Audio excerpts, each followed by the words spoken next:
What is up YouTube, and welcome back to the RiftGuides WildRift video. We have the newly buffed Wukong, a 100% win rate strategy with a certain item build from the Chinese server. The highest elo, the highest game quality you can ever possibly get in the entirety of WildRift. So let's take a good look at it. What is he gonna do? How is he gonna execute it? And what's the difference between him and other Wukong players? So, if you're familiar with the name, we've seen him before playing Ribbon, I think also being top 1 on that champion. You see, he's an absolute demon king, he's a grinder. So, here we are. Starts with the first ability, goes for an immediate push though. Has no chill at all. Pushes wave 1. Nasus really can't do anything here. Could attempt to freeze the wave, but would lose so much HP. Enemy will now be spotted. Okay, ooh. A little secret here is that if you take a good look at the minimap, you see that there's like a yellow dot still available, which means the camp is up. So here, he will probably get away. Yeah, he gets away. Nasus doesn't have enough damage here. Second wind, not second wind, sorry. The Wukong passive and grasp will be enough to sustain him here, since Nasus doesn't even have the Wither ability, which would have been the changer here, because then the enemy would have been able to just run after him. There was some interesting shenanigans in the early game, if you ask me. Very interesting pickup here with the Overgrowth over the Second Wind. Second Wind being such a broken rune. You see Grasp trading left and right. Bro is collecting the Infinity Stones in the power of Grasp. Bonk? There's so much sustain. Like, honestly, it almost looks like the bottom left might be a mistake. Aw, Sag. Nice try, you'll get a reset off. Does he rush Tabai or does he rush anything else?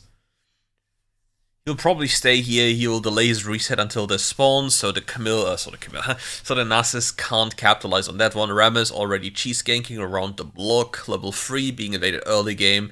Tough life for that Rammus. Okay, we see an angle here. The Fiddle Dingle is level 5, ready to just dive this Doge, who's not level 5 himself. Big ultimate hitting here. Fiddle going in, Fiddle surviving. No, 1 HP was the difference maker. Just 1 HP more, he would have probably survived. But regardless of him dying, it doesn't matter. The reason is there's no jungle available. Fiddle wanted to reset anyway. And Wukong now gets the full gold of the wave as well as the plates with the power of the Scorpion. So all in all, really not a bad play. It's a very good outcome. Obviously would have been better if the Fiddle Dingle didn't die, but you can't have it all, it happens. Okay, so what does he do now in terms of itemization? He picks up Mercs. I mean, to be fair, he plays into, yeah, Mercs are more than fine. So I guess the bottom left build is a lie or gets changed a little bit later. But yeah, Mercs is a good choice this game. They have Syndra, they have Rammus, they have Kai'Sa, and they have Yuumi, as well as some Nasus damage. Nasus ult as well as his third ability are all magic damage, so we have to keep that one in mind. His first ability is physical damage though, so that is something that is really insanely powerful. Nasus popping the ult just to go for the wave. Very questionable decisions here, unless somebody's coming around the block here. You see the heavy trading coming into play. Good damage left and right. Wave in a really bad spot for the Nasus, if the Wukong chooses to hold the wave, that is, which he doesn't seem to do. Next wave will be pushed in again very soon, and he will have access to the lovely Scorpion. Big trades here happening, all in, with the Nasus not having ult anymore, so he doesn't have extra health and resistances. Free kill happening, and he survives the dive with this, like, tiniest of the tiniest bit of HP. So now this Wukong is so insanely accelerated, it is going to be impossible for the Nasus to do anything. Because the problem is, if Wukong is ahead, he just does too much damage to you. You just can't live that. If the Nasus is even or ahead himself, he will outsustain the Wukong without any problem, I believe. And the Wukong would be even forced to go for executioners relatively early. The Crab is doing a wonderful job in getting him closer to the Trinity Force, so he doesn't have to stick for more Minions. Ooh, he even chooses. No, he doesn't. I think he was thinking, if the crab, like the scorpion, gets him the gold that he needs for the divine, he will go for divine, and otherwise he goes for Trinity Force. Obviously in this game, facing Rammus as well as Nasus, Divine Sandra is an insane item, and now he just leaves top to just get the map rolling. He wants to be proactive, he wants things to happen, while Nasus is on the side lane, chilling, doing, well, his Nasus thing, farming. With his straw hat, chillaxing, getting minion after minion, so not much happening. Hardcore winning and then choosing to go for dragon only. I hope this turns into a really big fight. Wukong does the right thing by trying to initiate the fight relatively early. Fiddlesticks flashes in and goes in with the ultimate, chases down the Syndra, but Syndra is too fast. I think Nimbus and Ghost are just too much of a zoomer for that poor guy. But yeah, the Nasus will fall, there's no way that guy survives. And there's billions of golds in the form of wave to be picked up, plus a full jungle since Rammus is forced to recall and realistically can't walk into his bottom jungle. But yeah, Xayah needs to be a little bit careful. She is getting threatened to be dove, but Milia's already on his way back. Rammus might be there as well, so there could be a 3-man play out there. They need to be really much aware of this one. We know that now that the Rammus should be on that side. No, he isn't. Rammus is actually griefing, no? Because there's no way in the world that Nasus, that Rammus is able to contest his blue buff. It's just a flip. And he would have been better off just trying to play off of the Xayah because he knew that Fiddlesticks would be on the bottom side of the map, given the power dynamics on the map. Rammus rolling in, flashing in, picks up the Milio, picks up another one as it seems. Quick little double kill, but the Wukong trades back with a quick kill onto the Yuumi. But here you see, Rammus doing a few questionable things so far. Does he even have the damage to deal with the Rammus? Nicely avoiding the taunt with the power of the clone. That is the most insane thing you can do. You can bait so many people. Oh, he was probably dead. Oh my god, 1 HP! No way! If he gets to sidestep that one, he is Faker. He is a demon god. It's unreal. Oh, he gets an assist. Oh, it's so good for him. So sad that if he had like Divine here, he just lives and is giga chilling. But yeah, what can you do? He didn't have the gold on the reset when he thought about it, so he just settled for the other spike, which is reasonable to be fair. Oh, Morgana with the nice vision play. How she pathed around and waited behind the corner. Beautiful. Absolutely beautiful. Rammus around the corner again, looking to get the shutdown onto the Wukong, taunting him, but can't do so, and the Wukong runs down the Syndra. The poor little armadillo is running away. Look at this little goalkeeper, just waddling away like a penguin. Bro just gave up on life. Respectable. Meanwhile, we have Nasus on the other side of the map, just casually stacking. That's one of the big problems with Nasus, that if you fall behind, you're forced to just do nothing and just farm. If you're ahead, you can completely set the pace for the lane, because if the enemy ever gets too close to your tower or messes with the wave, in the sense that it's in a bad state for them, Nasus can just run you down, which is very, very powerful. In this case, he is completely at the mercy of the Monkey King. But this could be changing very soon. We see a Heartsteel Nasus into a Trinity Force Wukong. So the problem with that is going to be, as the game goes on, the Heartsteel Nasus will become a force that the Wukong can't deal with anymore. He doesn't have Divine Sandra. Divine Sandra into Nasus is really helpful, or specifically into champions that go that go Heartsteel. And if you play into Nasus or any other like insane healing champion, which, I mean, Nasus is the only one that comes to mind. All the other champions are closely related to having Divine Sandra for you to build tier 1 anti-healing. But tier 1 anti-healing is very, very, very important when you face Nasus, because it deals with so much of a sustain, because his passive is literally a lifesteal that scales with his level. I think it goes up to 26%. It could be a little bit less, it could be a little bit more. I don't know the exact number, but I know it's somewhere in the mid-20s. This could be an interesting fight though. Yuumi pops ult instantly Kai'Sa as well, and he's getting rooted. Does he even have a chance? He doesn't have anti-healing. There's no way he can win this. Gargoyle being popped, fruit being eaten, and this fight is going on for 19 days. He needs assistance. He's trying to just play with the vision here until the teammates arrive. Goes over, pops the plant. Oh no! The Kai'Sa hit him with W, so the stealth didn't help at all. Oh my god, the entire Goon platoon is here. Nice flash here. Milio gets locked down though. It's a tank Milio though, so he lives. Milio ults, anti-healing applied, exhaust applied onto the Xayah. The Syndra is killing her, and the Milio is actually the one surviving. This fight extended for like 19 years. Syndra rocking the Awakened Soulstealer anti-shielding build. Interesting to itemize anti-shielding this early, when they only have Milio and one Gargoyle user. It's funny, because yesterday, I played 5Q with friends, because they can't find in Sovereign, because Europe has messed up matchmaking. I should make a video about that one. Maybe Riot actually doesn't know. And everyone in this lobby that could itemize Gargoyle would go for Gargoyle. It was so funny, because it just showcases how unbelievably unbalanced this item is. Like, it's the most unbalanced item in the game right now. Like, nothing comes even close. It's so insane. Okay, the Wukong is on the hunt. If they find the enemy AD carry, it's doomed. Oh, the Ignite to cancel the recall. Xayah will try to get the kill here, succeeds in doing so. Yuumi on the run. Somebody might be behind this wall, given how she was pathing. We see two people on the map. Where's the Rammus? Look at this Wukong. He's just running around, going for kill and kill. Baron is also an option here, but both junglers suck at smiting. Both jungles have no real secure when it comes to an objective.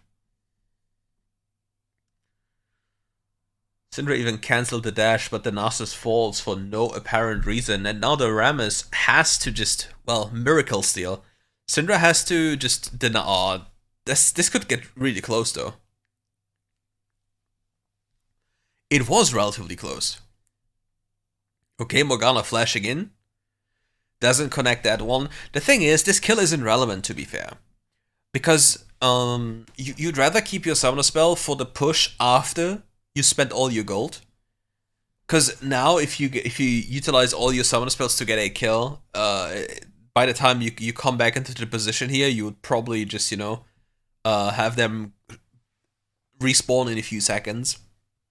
So it's definitely something you, realistically, in a perfect environment, would not like to do.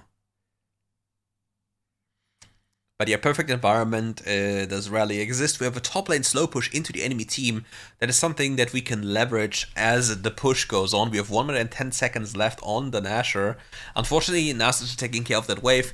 So with this comp, we'll play a 4-1 comp. Fiddle will hide and fork a wall, looking for a flank with the ult. Wukong's gonna push in the wave and then rotate in, depending on what happens.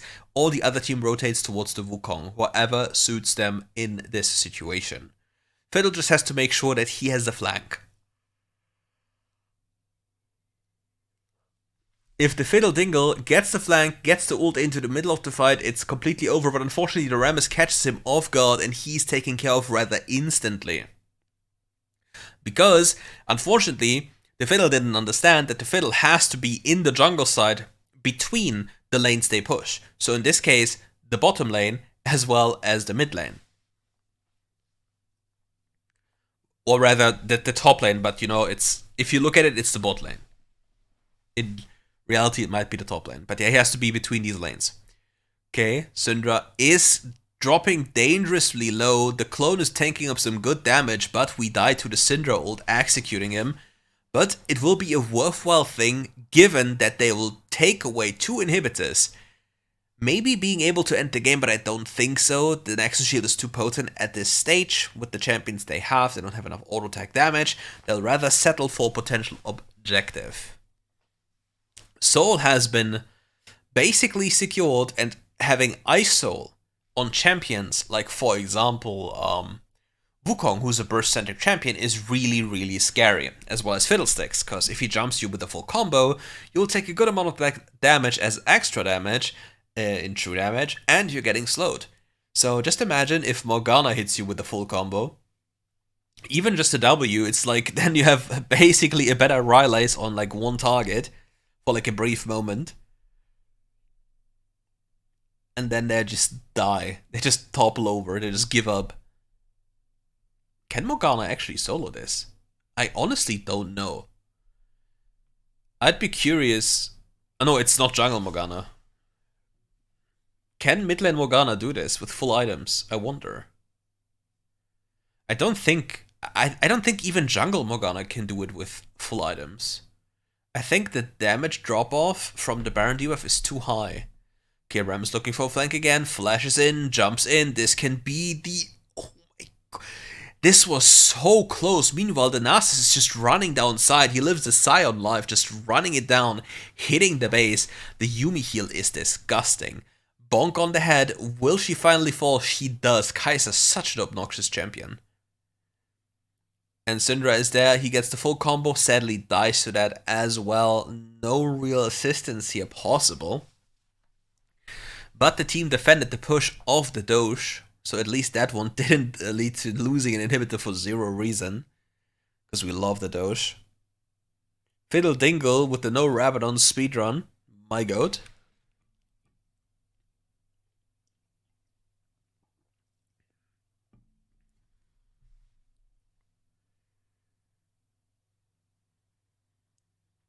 Ram is jumping in.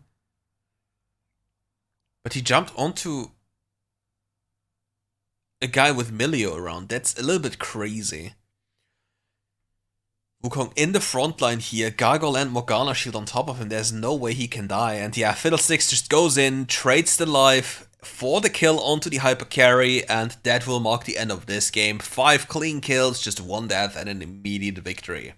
Okay, this matchup should be a lot more interesting. Playing into a Gnar. Playing into a Gnar as Wukong should be really, really interesting to see.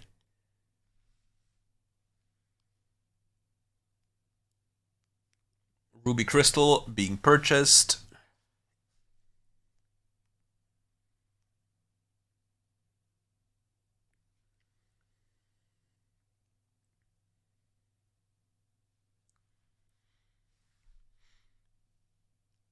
Wukong Q range seems as much as Gnar auto attack range if it's the empowered Q. It looks so insane.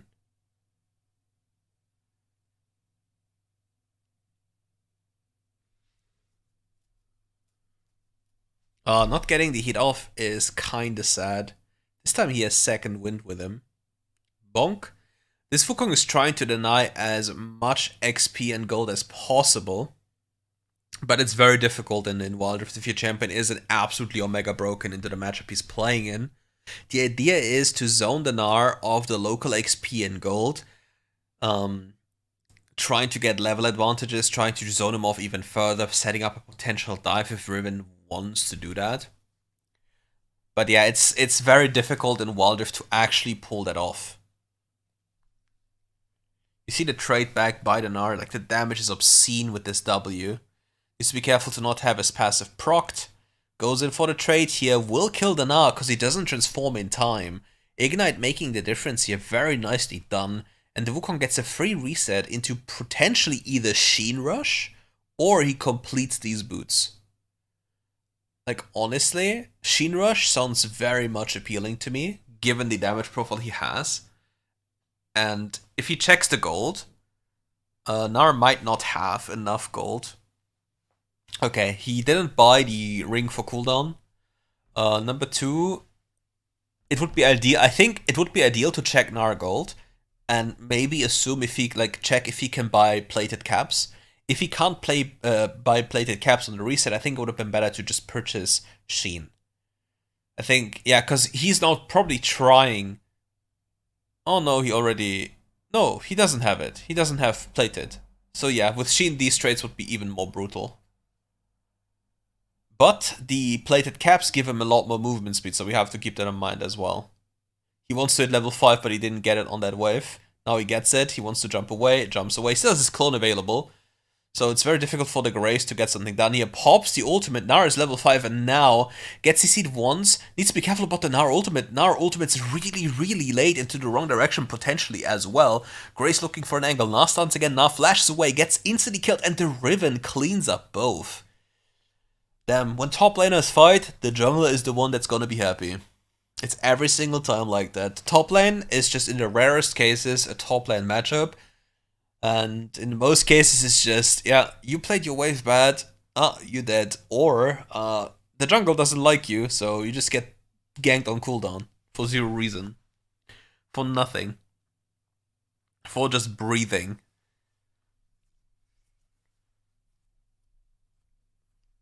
The plated caps were the difference maker here. W.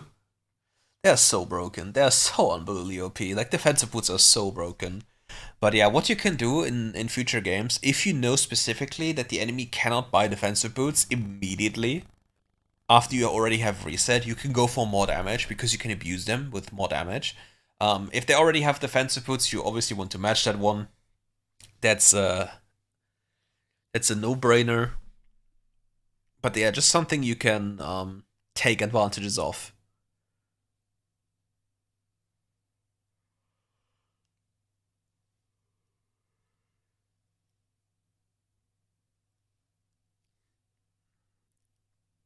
Gnar coming back to lane here. He should have plated caps. Yeah, he has them. He's so annoying to face.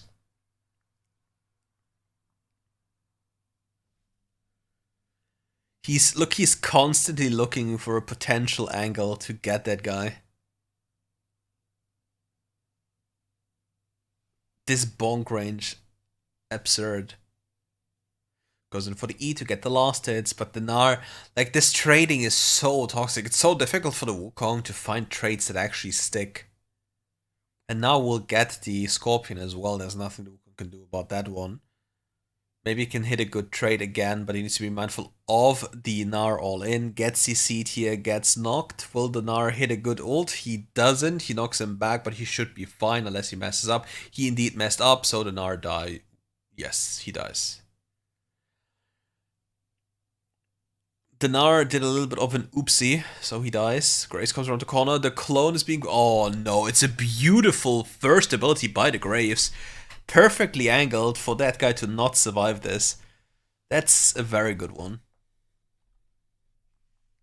Okay, Wukong now trying to leave the lane after his reset, trying to find some map pressure here. His team is struggling. There's fights happening left and right, but he might find 2 free kills on the dragon. There's a very low HP Lux here. Lux roots him though, unfortunately. Ezreal hits the ult and Ezreal secures the objective, unfortunately. So the game is truly going against them right now. It's not a good look for them.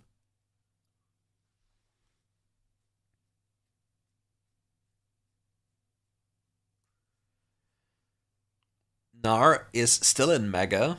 I don't know, we didn't see his bar, so we don't know how long. Yeah, he gets CC changed here, he get full comboed by the Gnar into ult, but he fails the ult again. Wukong is very lucky that the Gnar is continuously ulting like a piggy. That he goes for this crazy. That is insanity. That is insanity. Unfortunately, the wave is not in a good spot for that one. That was an emotional play. I respect it though. Why does Gnar have anti-healing already? And does he think it's old Wukong that heals with Q? Or is the... I don't think 2.5% regeneration. To be fair, I would actually like to have somebody go into... Oh my god, he could have blocked this. If he gets stunned there, he's so doomed. I would be very curious to see.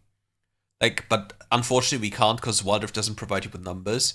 How much regeneration would be cut from Second Wind, as well as Grasp and Wukong passive for having early anti-healing? I would be so interested in knowing.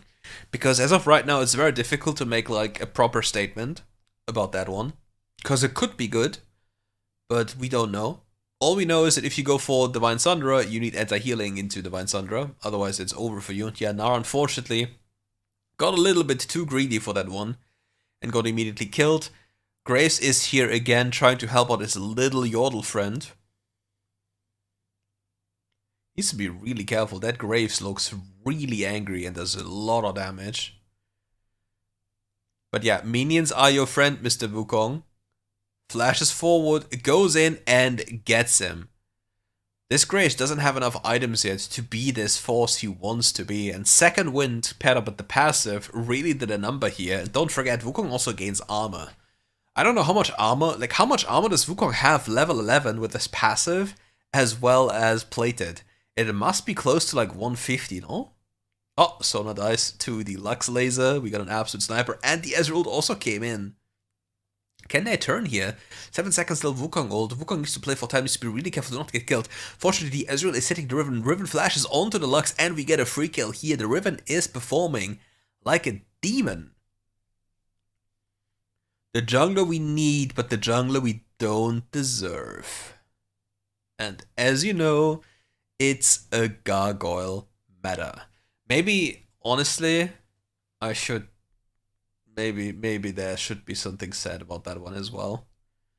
The problem about items. The problem about items in WildRift, I think that sounds like a good idea. The problem about items in WildRift. How one item holds the game in a chokehold.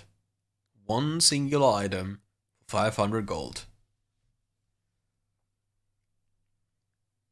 Heimerdinger having anti-shielding as well.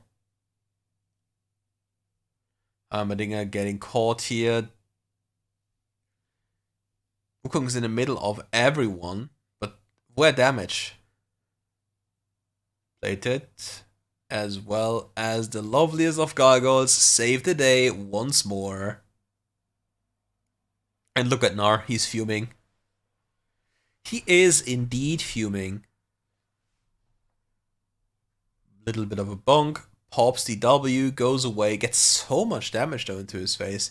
You see that the regeneration is severely impaired. He looks for a reset though.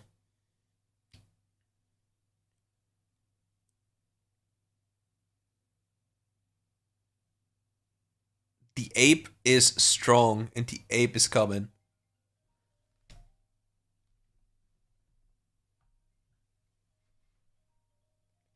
Big bonk onto the forehead of this scorpion. Riven going for a cheeky recall up there. Heimerdinger turns down here, and Sona being caught in transition, walking to spaces where she should never be. And this turret just disabled, no? Like, Heimerdinger was here. Nar is here. Graves is here. Heimerdinger is here. It's a tough time to be a Wukong in this economy. No banana, no potassium injection, only pain. Cleanse popping up here. Riven in the backline. Vladimir helping out. Sona ult coming in as well. Heimerdinger on the run. Doesn't have ultimate anymore thanks to the play before. We can still say doesn't have enough haste yet because he just killed the Wukong. And we have a 3-man kill here. A triple kill into National Transition. The enemy might as well have F now. This one is over. I don't think they have a, like, outside of just a random flip later on, I don't think they have a chance at winning anymore. That one is sealed. Oh wait, no, it's a WildRift game, it's never sealed, it's always a flip. I forgot, it's always a flip. Every single time I say it's won, or every single time I say it's lost, it magically happens to be a very interesting incident about 15 seconds later, where the enemy AD carry thinks he found the newest prophecy of whatever right inside my nexus when Elder spawns. Yeah, that's so classic of WildRift. Nars being overextending up here, gets caught, amazing gargoyle. Did you see the value of this item? It was enormous. But I think Vladimir has anti-shielding, because it looked like the shield just dissipated, or it was just true damage. Pick one, but I think Vladimir has anti-shielding.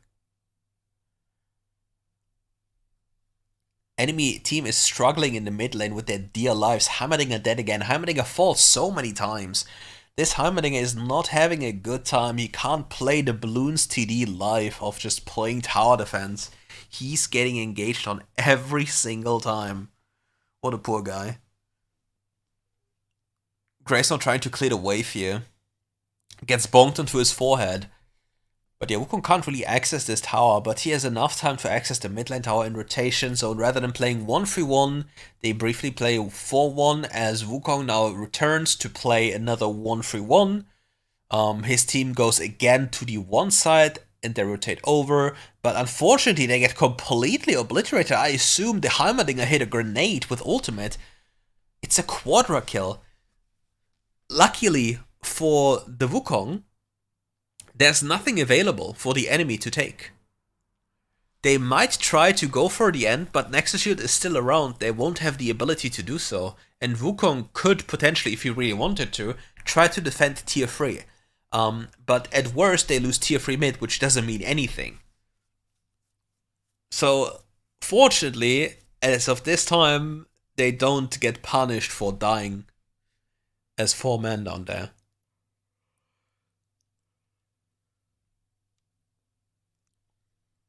Yeah, they really don't look. Lux damage, man. And Lux damage and red buff. These two things are like nightmare material. Red buff in WildRift is one of the most insane things you've ever seen. The damage of this buff, as well as the slow, is unreal. Riven going in. The Riven, the reset champion. We love Riven. We love Ambassador. We love reset champions. Who thought that Katarina in mid lane is a fun concept of having all your spells reset? Then what about 80 champions who are strong from the very start of the game, having their most important spell reset? And for Riven, that would be the ultimate Wind Slash, which does execution bonus damage, as well as Ambassador has all her basic abilities reset. And with that, we're at the end of this game. That's it. Nice. Thank you all for watching, and if you enjoyed this video, leave a like, subscribe to the channel, and come back for more RiftGuides content. See you soon. Bye bye.